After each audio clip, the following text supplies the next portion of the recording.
안녕하세요. 역사를 누리다입니다. 이번 편은 대만의 대부분이자 남은 게 없는 타이완성에 대해 알아보겠습니다. 타이완성은 푸젠성과 함께 대만의 실질 통치 지역에 있는 두 개의 성 중 하나이며 인구는 690만 명입니다. 그리고 타이완성은 중화민국 6대 직할시를 제외한 타이완섬의 대다수 지역을 차지하고 있습니다.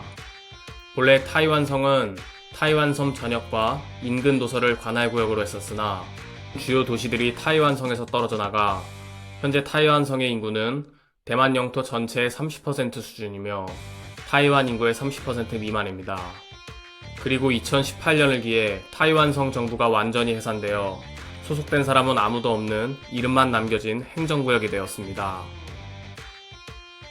타이완성 일대는 청나라의 지배를 받기 시작한 이래 푸젠성의 관할이었으나 1879년 일본의 류큐 왕국 병합과 1884년에서 85년 청불전쟁으로 갑작스레 타이완섬이 국방 유충지가 되자 청나라는 타이완섬의 인프라를 정비하기 위해 1885년에 타이완섬을 푸젠성에서 독립시켜 대만성을 설치하고 통치의 중심도 타이난에서 타이베이로 옮겼습니다. 이후 1895년에는 청일전쟁의 결과로 체결된 시모노세키 조약으로 인해 타이완섬이 일본 식민지로 넘어가며 대만성도 폐지되었습니다. 그리고 1945년 중화민국은 중일전쟁의 승리로 타이완섬을 넘겨받았고 타이완섬을 통치할 행정구역으로 타이완성을 다시 설치하였습니다. 그러나 중화민국 국민정부의 대만 전문가였던 천이의 주장에 따라 타이완성은 성정부가 설치되지 않았으며 그 대신 타이완에서 입법, 사법, 행정의 전권을 가진 타이완성 행정장관 공서를 설치하였고 성도를 타이베이에 두었습니다. 그러나 타이완에서 무소불위의 권력을 지닌 천이는 타이완 통치에 무능함을 드러냈고 타이완의 민심을 전혀 읽지 못하여 1947년에 228 사건이 발생했습니다. 228 사건은 중화민국 국민정부에 대한 반정부 봉기와 이에 대응해 국민정부에서 비무장 반정부 시민들을 학살한 사건입니다.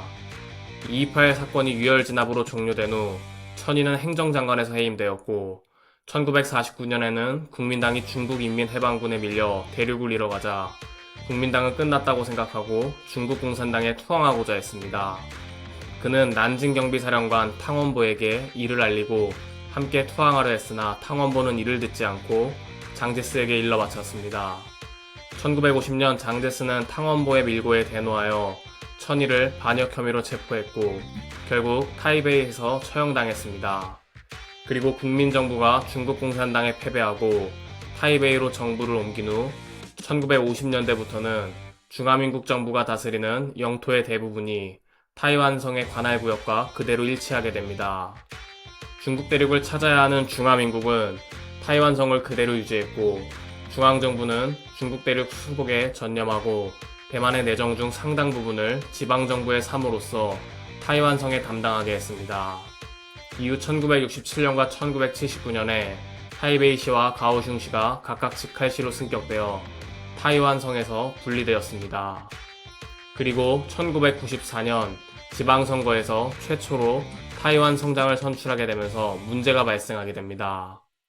타이완성은 사실상 대만 그 자체나 다름이 없다 보니 실질적으로 이중정부나 다름이 없었으며 대만 정부의 타이완성 정부가 중첩되는 사무를 가지고 의견이 달라 충돌할 가능성이 제기되었습니다.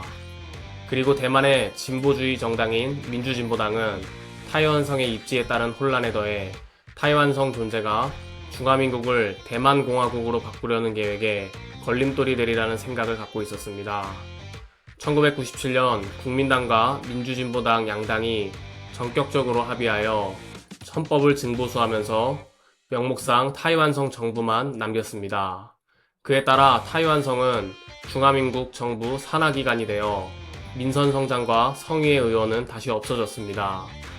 이후 2010년대부터 타이난, 타이중, 신베이, 타오이안까지 직할시로 승격시켜 타이완성으로부터 분리시키고 대만에서 타이완성이 차지하는 비중을 줄였습니다. 그리고 2016년 타이완성의 존재를 눈에 까시려 여기는 민주진보당의 제14대 15대 총통 차이잉원은 취임 이후부터 타이완성 정부 예산을 대폭 깎았습니다. 이에 2018년에 이미 허울뿐이었던 타이완성 정부와 자유회를 이름만 남겨놓고 사실상 해산했습니다.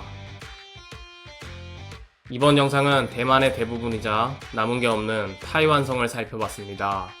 애청자분들의 구독, 좋아요 감사합니다.